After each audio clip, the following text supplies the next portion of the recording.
우리 시대에 비극적인 것이 많은 것이 있지만 그 중에 한 가지는 마땅히 존경할 사람들이 없다는 것입니다. 이 땅에 사람들은 많습니다. 하지만 저 사람처럼 되고 싶고 저 사람처럼 살고 싶다 하는 사람들이 흔하지 않은 시대임을 봅니다. 우리 가정에서 존경받는 분은 아버지입니다.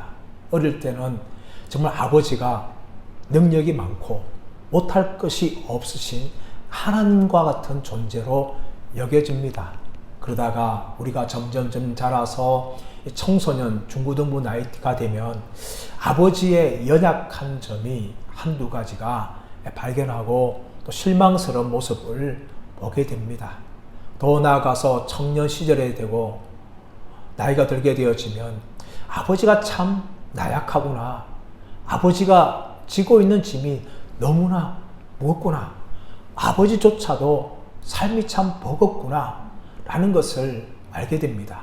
그리고 더 나아가서 우리가 장년이 되어지면 이제는 아버지가 너무나 초라하고 약하여서 자식들의 도움을 받지 않고 살아갈 수 없는 그런 존재라는 것을 우리가 발견하며 참 아버지에 대한 안타까운 마음을 가지게 됩니다. 오늘 본문에 나오는 노아는 셈과 함과 야벳의 아버지였습니다. 노아는 믿음의 사람이었고 순종의 사람이었습니다. 이 세 아들로부터 존경을 받았고 아버지의 말이라면 그들은 순종하였습니다. 하지만 오늘 본문에 나오는 노아는 그런 아버지의 모습, 존경받는 모습, 정말 마땅히 따르고 싶은 그런 본받고 싶은 그런 모습이 아니라 정말 자신의 수치를 그대로 다 보여주는 연약한 아버지의 모습을 우리들에게 보여주고 있습니다. 오늘 본문은 어떻게 시작합니까? 이 노아의 세 아들이 번창하는 것을 통해서 시작하고 있습니다. 18절 19절 말씀 보십시오. 방주에서 나온 노아의 아들들은 셈과 함과 야벳이며 함은 가나안의 아버지라. 노아의 이 세 아들로부터 사람들이 온 땅에 퍼지니라. 방주에서 나온 노아의 세 아들로부터 사람들이 온 땅에 퍼졌다라고 이야기합니다. 흔히 지금도 사람들은 인간의 조상이 누구냐, 인간의 시작이 어떻게 되었느냐, 어떻게 이렇게 인간이 많은 존재로 번성하게 되었느냐, 여기에 대해서 궁금하게 생각합니다. 그래서 과학자들은 인간의 기원에 대해서, 인간의 조상에 대해서 살펴보면서 인간의 조상은 원숭이였다, 이런 참 말도 안 되는 결론을 내고 그것이 과학이라고 주장하고 있습니다. 여러분, 이 진화론은 얼마나 헛된 것입니까? 이 진화론은 허구인데요, 과학이 아닙니다. 이 진화론은 모순이 뭡니까? 종과 종에서의 진화는 지금까지 발견된 적이 없다는 거예요. 여러분, 원숭이와 인간은 완전히 다른 종입니다. 그런데 원숭이에서 인간이 나왔고 인간이 되었고 인간이 이렇게 번창했다라는 것은 진화론이 얼마나 허구며 인간들이 망상이라는 것을 우리는 알고 있습니다. 그리고 성경은 인간의 시작이 아담과 하와로부터 시작되었고 또 홍수 후에는 노아의 세 아들로부터 지금까지 이렇게 많은 인간들이 번창하게 되었다는 것을 기록하고 있습니다. 저는 성경 말씀이 진리인 줄 믿고 이 성경 말씀대로 지금도 이루어지는 것을 우리가 체험하며 또 발견하며 살아갑니다. 여러분, 인간이 번창함은 하나님의 말씀이 그대로 다 이루어진 것입니다. 창세기 9장 1절 말씀 보시면 하나님께서 노아와 그 아들들을 향하여서 생육하고 번성하라 그렇게 복을 내리셨어요. 그 복에 서는 대로 지금은 이렇게 노아의 세를 시작해서 온 땅의 이 지구 위에 인간들이 가득하게 되는 것을 볼 수가 있습니다. 하나님 말씀하시면 그대로 다 이루어질 줄 믿습니다. 하나님께서는 말씀하신 분이세요. 성경이 완성되기 전에는 하나님께서는 때로는 직접 말씀하셨고 때로는 꿈으로도 말씀하셨고 때로는 환상을 통해서 말씀하셨고 때로는 선지자를 통해서 말씀하셨어요. 이렇게 다양한 말씀을 하셨는데 오늘날 이 하나님의 계시의 말씀은 신구약 성경으로 완성이 되었어요. 그런데 오늘날 여러분, 많은 이단들과 또 다른 종교에서는 이 신들의 계시에 대해서 계속해서 열어놓고 있어요. 또한 이 성경 외에 또 다른 경전을 만들어서 그것이 신의 말이라고 그렇게 주장하고 있습니다. 여러분, 얼마나 그것이 헛된 것입니까? 성경은 하나님의 말씀이며 이 하나님 말씀은 계시로서 완성되고 종결되었습니다. 그런데 불구하고 하나님은 지금도 말씀하시는 분이세요. 어떻게 말씀하실까요? 성경이 없는 저 오지 같은 경우는 때로는 하나님께서 꿈으로도 말씀하시고 환상으로도 말씀하십니다. 또 요즘에 이슬람 사람들이, 예수 믿는 사람들이 드러나는데 그들의 이 감정이 뭔가 하면은 꿈에서 예수님을 만났다, 이렇게 이야기합니다. 여러분, 성경이 없는 곳에서는 하나님이 그렇게 역사하실도 저는 어느 정도는 믿고 있습니다. 그러나 여러분, 우리는 오늘날 이 성경이 완성된 시대를 살아가고 있어요. 하나님이 말씀하시는데 무엇을 통해서 말씀하시는가 하면 이 성경을 통해서 말씀하십니다. 그러므로 믿음의 성도들은 성경을 부지런히 읽어야 돼요. 성경을 연구해야 됩니다. 그리고 이 말씀을 통하여서 나에게 주시는 말씀이 무엇인지를 들어야 됩니다. 그렇지 않고 꿈을 쫓아가고 환상을 쫓아가다가는 여러분, 마귀의 올무에 넘어가는 거예요. 혹시라도 꿈이나 환상을 통해서 내가 뭐 계시를 들었다, 뭐 환상을 보았다, 이렇게 만다 할지라도 그것은 반드시 이 성경을 통해서 점검받아야 됩니다. 그렇지 않고서는 여러분, 마귀의 술수에 모두가 다 넘어가서 미혹되고 마는 것입니다. 여러분, 하나님 지금도 말씀하시는데 이 말씀하신 하나님 앞에서 우리가 무엇을 보여야 합니까? 그것은 바로 순종입니다. 그리고 왜 하나님 말씀에 순종해야 될까요? 그것은 하나님이 나의 주인임을 고백하는 것이고, 나의 모든 생각과 나의 모든 계획을 그 말씀 앞에 내려놓고 그 말씀 앞에 아멘으로 반응하는 것이 순종입니다. 여러분, 하나님 앞에, 말씀 앞에서 우리가 반응할 것은 바로 이런 순종의 모습이에요. 하나님이 지금도 순종한 자를 통해서 일하십니다. 아브라함이 순종할 때에 아브라함이 믿음의 조상이 되었고, 노아가 순종할 때에 방주를 지어서 정말 인류를 새롭게 시작하는 그런 언약의 백성이 되었습니다. 그러므로 우리는 오늘날도 하나님 말씀 앞에 순종으로 반응해야 될 줄 믿습니다. 우리가 순종할 때 하나님은 지금도 역사하십니다. 우리를 통해서 일하시고 우리에서 새롭게 바꾸시고 일어나가는 것을 체험하게 될 줄 믿습니다. 하나님 말씀하실 때에 우리는 순종하며 나아갈 때에 그 말씀이 우리의 삶 가운데 온전하게 이루어질 줄 믿습니다. 오늘 본문은 더 나아가서 이 노아의 부끄러운 모습을 가감하게 증거하고 있습니다. 20절, 21절 말씀 보시면 노아가 홍수 위에 포도나무를 심고 그 포도나무 열매를 가지고 포도주를 만들고 그것을 먹고 취하여서 장막 안에서 벌거벗었다라고 성경이 기록을 하고 있습니다. 마치 이것은 우연히 노아가 포도나무를 농사지었고 그 나무는 포도나무를 통해서 포도주를 만들어서 취한 것으로 우리가 생각할 수 있지만 성경은 그렇게 말하고 있지 않습니다. 우리가 가진 한글 성경에 나올 거 있지 않지만 히브리 성경 보면 이 포도주 앞에 그 포도주라고 정관사를 붙입니다. 왜 붙였을까요? 이것은 노아가 이 포도주의 성질을 알았다는 거예요, 여러분. 포도주를 먹으면 당연히 취한다는 것을 알았다는 거예요. 그럼 불구하고 노아는 포도나무를 통해서 농사를 지었고 거기서 나오는 소산을 가지고 포도주를 만들고 그것을 먹고 취했다는 겁니다. 물론 성경은 왜 노아가 그렇게 술을 취하려고 했을까에 대해서 이유는 말하고 있지 않지만 이 노아가 술 취함의 결과가 얼마나 비참하고 그의 가정에 비극을 가져왔는지를 우리에게 보여주고 있어요. 여러분, 성경은 분명히 우리에게 술 취하지 말라, 이는 방탕한 것이니 너희는 성령의 충만을 받으라고 우리에게 말씀하고 있습니다. 이것은 명령이에요, 여러분. 술 취하지 말라라고 우리에게 명령하고 있습니다. 근데 오늘날 핑계가 뭡니까? 목사님, 술 취하지 말고 술 한두 잔 먹는 건 죄가 아니지 않습니까? 그렇게 하면서 술 먹는 것을 합당하게 여기는 사람들이 있습니다. 저는 그분들에게 분명히 경고합니다. 물론 술 취하지 말아야 되지만 술 한두 잔 먹는 것은 반드시 술 취하는 것으로 이어지게 됩니다. 그리고 더 나아가서 그 술 취함은 우리의 인생을 완전히 망가뜨리는 결과를 가져온다는 거예요.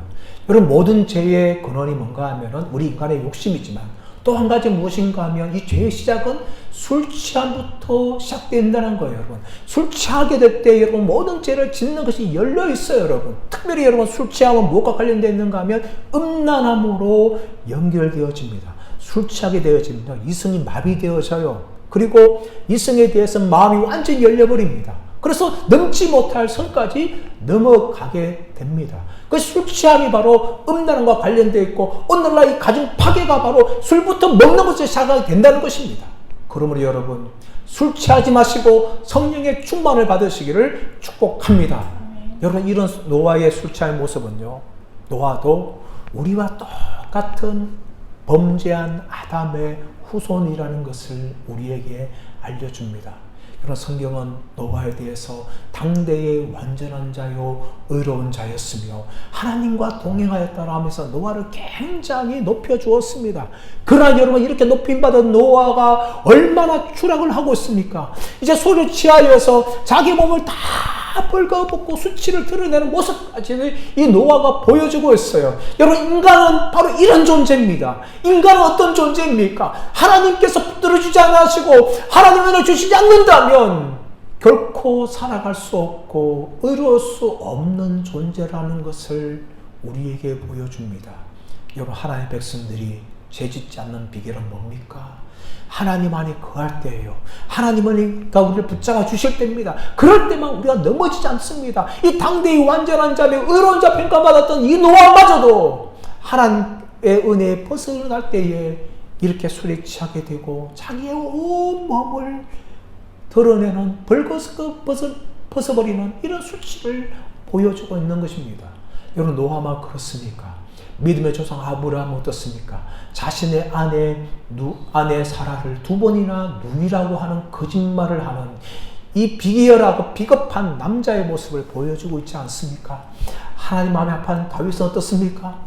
정말 다윗이 어디를 가든지 승리했던 그 다윗, 믿음으로 골리앗을 죽였던 그 다윗이 여러분 밧세바와 간음을 하게 되어지고 그의 가정에 얼마나 비참한 일들이 많이 일어나게 되어집니까? 여러분, 삼손 보십시오. 삼손이 성령에 붙들릴 때는 그는 정말 위대한 사람이었고 블레 사람들을 죽였던 사람이었습니다. 그러나 여러분, 삼손이 성령에 충만하지 않고 들릴라의 무릎에 베고 잤을 때에 그는 그만 넘어지고 말았고 그의 머리털은 다 밀렸고 그의 두 눈은 뽑힌 그런 초라한 신세가 되고 말았습니다. 여러분, 신약에 가볼까요?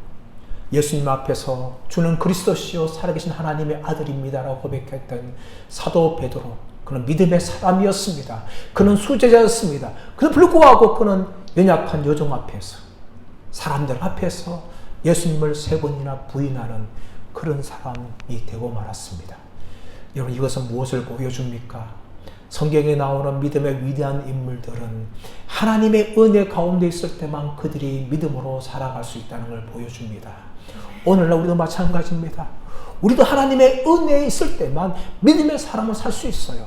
하나님 밖에 있을 때에, 하나님 은혜가 떠나갈 때에 우리는 노아나 아브라함이나 다윗이나 베드로나 똑같은 연약한 인간에 불과하다는 것을 성경은 우리에게 알려줍니다. 사랑하는 여러분, 그러므로 여러분, 우리가 날마다 하나님 은혜 가운데 들어가기를 힘쓰시기를 바랍니다. 날마다 하나님 은혜를 구하며 살아가기를 축복합니다. 그 은혜가 없으면 안 된다는 고백을 하면서 날마다 은혜가 나를 붙잡고 은혜가 나를 이끌어가는 그런 삶을 살아가시기를 예수님의 이름으로 축원합니다. 이제 함의 죄가 등장합니다. 22절 말씀 보시면 함이 아버지 방에 들어가서 아버지 노아가 벌거벗은 모습을 다 드러내고 있는 것을 보았습니다. 그리고 어떻게 하였습니까? 이 함은 자신이 본 것을 가지고 다른 형제인 셈과 야벳에게 가서 그 아버지의 수치스러운 모습을 다 알리고 말았습니다. 여러분, 함의 죄가 뭡니까? 함이 아버지의 죄를 덮어주지 않은 것이고 은밀하게 그 죄를 즐긴 것입니다. 여러분, 이 보았다는 것은 히브리어 성경에 나오는 라라는 단어가 적혀 있습니다. 이 라라는 단어는 그냥 보고 지나간 것이 아니라 그것을 보고 즐기겠다는 것을 이야기하는 단어입니다. 여러분, 함의 죄가 뭡니까? 아버지의 수치를 보았다면 그것을 고개를 돌려야 되죠. 또 셈과 야벳처럼 덮어줘야 되죠. 그러나 그 아버지의 수치를 보면서 은밀하게 아버지의 부끄러움을 보면서 정말 아버지도 별 것 없구나 하면서 아버지를 무시하였다는 것이죠. 이것이 함의 죄였습니다. 그리고 더 나아가서 뭡니까? 아버지 죄를 덮어줘야 되는데, 모른 척 해줘야 되는데 셈과 야벳에 가서 아버지의 죄를 고자질을 했다는 겁니다. 여러분, 이것은 마귀의 모습입니다. 마귀는 늘 어떻게 합니까? 우리의 죄가 드러나길 바라고 또 그걸 간절히 원합니다. 그러나서 우리의 죄를 보게 되어지면 다른 사람들에게 계속해서 우리의 죄를 알려줍니다. 이 사람이 A가 누구 했다, 뭐 했다더라, 또 가서 또 누가 했다더라 하면서 우리의 연약함과 부끄러움을 다 사람들이 알게 하는 겁니다. 그래서 우리를 완전히 매장시키죠, 여러분. 이것이 마귀가 하는 짓입니다. 여러분, 그러나 성경은 이렇게 살지 말라고 우리에게 말씀하고 있습니다. 잠언서 11장 14절 말씀 보시면 둘이 다니며 한담하는 자는 남의 비밀을 누설하나 마음이 신실한 자는 그것을 숨기느니라 라고 말합니다. 잠언서 20장 19절 말씀에서는 두루 다니며 한담하는 자는 남의 비밀을 누설하나니 입술을 벌린 자와 사귀지 말지니라 라고 이야기합니다. 그리고 두루 다니며 남의 연약한 점을 계속해서 이야기하는 사람과 사귀지 말라라고 이야기합니다. 그럼 마음이 신실한 사람은 그것을 비밀로 지켜준다라고 이야기하고 있습니다. 그러나 여러분, 오늘날 우리 교회는 어떻습니까? 여러분, 한국교회 모습 어떻습니까? 한국교회 안에 왜 이렇게 시끄럽고 어려움이 많습니까?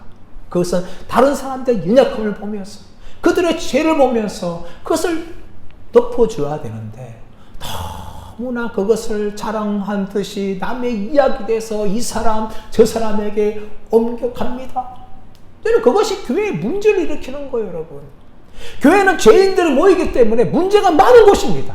그러나 그 문제를 보면서 퍼뜨릴 때에 그 문제는 더욱더 커져나가게 되는 것입니다. 그러므로 교회가 시끄러운 것이에요. 모두가 다 마귀의 장난질에 넘어가고 있습니다. 여러분, 그것은 결코 교회를 위한 길이 아닙니다. 여러분, 어떻게 해야 될까요? 바로 셈과 야벳처럼 행동을 해야 됩니다. 23절 말씀 가보시면 셈과 야벳이 함의 말을 듣습니다. 그들이 어떻게 합니까? 아버지 방에 들어갈 때에 뒷걸음쳐 들어갑니다. 그리고 아버지를 수치스러운 벌거벗은 모습을 이불을 가지고 와서 그것을 덮어주는 거예요. 여러분, 그것이 뭡니까? 사랑입니다.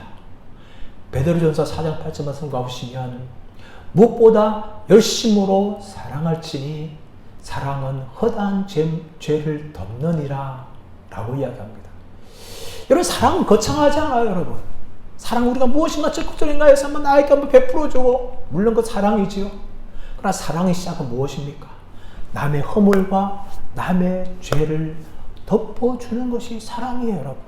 부모가 자식을 위해서 유산을 많이 남기고 무엇을 좋은 거 사주는 것은 사랑이지만 자식의 약함을 보면서 그것을 덮어줄 줄 아는 것이 부모입니다. A의 자식의 잘못을 보면 다른 B나 C의 자식에 옮기지 않고 또 다른 사람들에게서 자신의 자식에 대해서 허물을 말하지 않는 것이 뭔가 하면 부모의 사랑이에요. 부부간의 사랑이 무엇입니까? 남편의 허물, 아내의 허물을 보면서 다른 사람에게 가서 그것을 말하지 않는 것이 사랑이에요, 여러분. 친구의 사랑이 무엇입니까? 친구의 잘못 허물을 보면서 다른 사람에게 가서 저 사람이 이런 인간이야, 너 몰랐지? 하면서 이야기하는 것이 아니라 덮어주는 것이 사랑이에요. 교인들 간의 사랑이 무엇입니까? 사람들의 연약한 모습을 보면서 다른 사람이 이야기하는 것이 아니라 그의 허물을 덮어주고 그를 위해서 더 나아가서 기도해 주는 것이 사랑인 줄 믿습니다. 이 사랑이 누구 안에 있었습니까? 하나님 안에 있었습니다. 하나님은 사랑이시라 라고 말씀하시는데 그 하나님의 사랑은 우리의 죄를 덮어주는 사랑이에요. 결코 하나님은 마귀에게 우리의 죄를 가지고 야 마귀야 이 A가 이런 인간이다 하면서 고자질하지 않습니다. 하나님은 덮어주셨어요. 우리의 죄를 기억도 하지 않습니다. 더군다나 하나님의 아들이신 독생자 예수 그리스도를 십자가에 죽게 하신 것, 그분의 보혈로 말미암아 우리의 죄를 덮어주었어요. 지금도 예수님은 우리의 죄를 덮고 계십니다. 요한일서 2장 1절 말씀 보시면 만일 누가 죄를 범하거든 아버지 앞에서 대언자가 있으니 곧 의로우신 예수 그리스도라 라고 말씀합니다. 여러분, 예수님께서는 우리의 변호사로서 우리가 죄를 지을 때마다 아버지여 저들의 죄를 용서하여 주옵소서, 내가 그를 위해서 나의 보혈을 흘렸습니다. 그를 덮어주었습니다. 그의 죄를 보지 마시고 나의 보혈을 보시옵소서 하면서 하나님 아버지 앞에서 우리의 죄를 변호하신 분이 바로 예수 그리스도이십니다. 그것이 하나님의 사랑이에요. 하나님의 사랑은 우리의 죄를 고발하는 것이 아니라 우리의 죄를 덮어주는 것입니다. 사랑하는 여러분, 저는 우리 개인들 안에, 우리의 가정 안에, 우리 교회 안에 이런 하나님의 사랑이 풍성하기를 축복합니다. 남의 허물을 보면서 정죄하고 피하는 것이 아니라 그들의 허물을 덮어줌을 통하여서 하나님의 사랑을 우리가 실천하고 행하는 하나님의 백성들 다 되시기를 간절히 바랍니다. 이제 노아가 술에 취해서 있다가 깨었습니다. 그러고 난 후에 함이 한 모든 행동들을 보면서 함을 저주합니다. 근데 25절 말씀 가보시면 함을 직접 저주하는 것이 아니라 가나안을 저주하는 내용이 나옵니다. 왜 죄는 함이 범하였는데 왜 노아가 가나안을 저주할까요? 여기서 학자들은 여러 가지 견해를 이야기합니다. 어떤 학자들은 함이 죄를 범할 때에 가나안도 동참했기 때문에 노아가 가나안을 저주한 것이다 라고 이야기합니다. 어떤 학자는 노아가 예언적인 통찰력을 가지고 이 가나안 족속들이 성적인 범죄를 말미암아 하나님의 심판을 받을 줄 알고 미리 저주한 것이다 라고 해석하는 분도 있습니다. 그리고 어떤 분은요, 노아가 창세기를 기록할 때에 창세기가 가나안 정복을 앞두고 기록한 것이에요. 그래서 이 가나안 족속이 왜 멸망을 당해야 되는지에 대한 당위성을 기록한 것이다 라고 이야기합니다. 어떤 해석이 정확한지는 정확히 알 수 없겠지만 이 세 가지가 다 어쩌면 해당하게 될 겁니다. 노아는 함을 저주합니다. 그리고 이 함과 이 가나안이 정말 이 노아의 저주대로 그렇게 되고 마는 것을 보게 되어집니다. 그러나 여러분, 얼마나 이 안타까운 일입니까? 노아가 범죄하지 않았다면, 노아가 자신의 수치를 드러내지 않았다면 어쩌면 함도 이런 죄에 빠지지 않을 것인데 이 노아의 실수로 말미암아 함이 저주받는 비참함이 이 가정에 일어나고 말았습니다. 이제 노아는 더 나아가서 누구를 축복합니까? 26절, 27절 말씀 보시면 셈을 축복하는 내용이 나옵니다. 셈의 하나님을 찬송할지로다. 여러분, 이것은 얼마나 좋은 것일까요? 누구의 하나님으로 불려진다는 것. 하나님이 나의 하나님, 하나님이 윤호의 하나님, 하나님이 여러분의 이름의 하나님으로 이렇게 불려지는 것은 얼마나 우리 자신들에게 자랑이며 기쁨이 될 수가 있겠습니까? 시편 33편 12절에서 하나님의 이름을 인하여 기뻐하는 사람, 하나님을 자기의 기부로 빼신 바 된 백성은 복이 있도다, 그렇게 말씀하고 있습니다. 여러분, 우리가 하나님의 족속이 되어지고 하나님의 백성으로 불려진다는 것 이 자체는 정말 기뻐함과 감사함이 되는 거죠. 쉽게 예를 들자면 우리 부모님이 있습니다. 부모님들이 또 무엇인가 잘할 때에, 또 자식이 무엇인가 잘할 때에 누구누구의 부모님 이렇게 이야기하면 그 부모님은 얼마나 자랑스럽겠습니까? 하나님도 그래요, 여러분. 셈의 하나님을 찬송할지로다. 그렇게 이 노아가 찬송을 하죠. 근데 여러분, 이 셈은요, 이 셈의 족속을 통하여서 바로 예수 그리스도가 오십니다. 여러분, 시작할 때는 이제 창세기 3장 15절에서는 여인의 후손을 이야기합니다. 아담과 하와가 가인을 낳을 때에 우리를 구원할 메시아가 아닌가 하면서 낳았다고 기뻐하였지만 가인은 아벨을 죽이는 죄인이 되고 말았어요. 실망감이 아담과 하와가 찾아옵니다. 그런데 셋을 낳으면서 우리에게 또 다른 씨를 주셨다 하면서 셋을 기뻐하죠. 그 셋을 통해서 후손들이 번성합니다. 그러나 온 땅에 제가 가격하경 통하여서 하나님이 심판을 하시죠. 홍수 심판을 다 준비시킵니다. 그리고 노아와 세 아들을 통해서 다시 시작하는데 이 메시아의 계보가 셈, 함, 야벳 중에 이 셈을 통하여 이어지게 되는 것이죠. 이것이 바로 셈의 하나님을 찬송하려 하는 의미 중에 한 가지가 들어가 있는 것입니다. 더 나아가서 노아는 야벳을 축복하죠. 셈이 하나님이 야벳을 축복하사 셈의 장막에 거하시고 라고 이야기합니다. 여러분 야벳도 축복받는 거죠. 복을 받습니다. 그런데 오늘 이 26절 말씀, 27절 말씀 가보시면 이 셈의 장막에 거하리로다 이야기할 때에 이 히브리 단어 그가 라는 단어가 빠져 있어요. 히브리 성경에는 야벳을 참되게 하사 그가 셈의 장막에 거하리로다 이렇게 되어 있는데 이 부분이 두 가지 해석이 가능해요.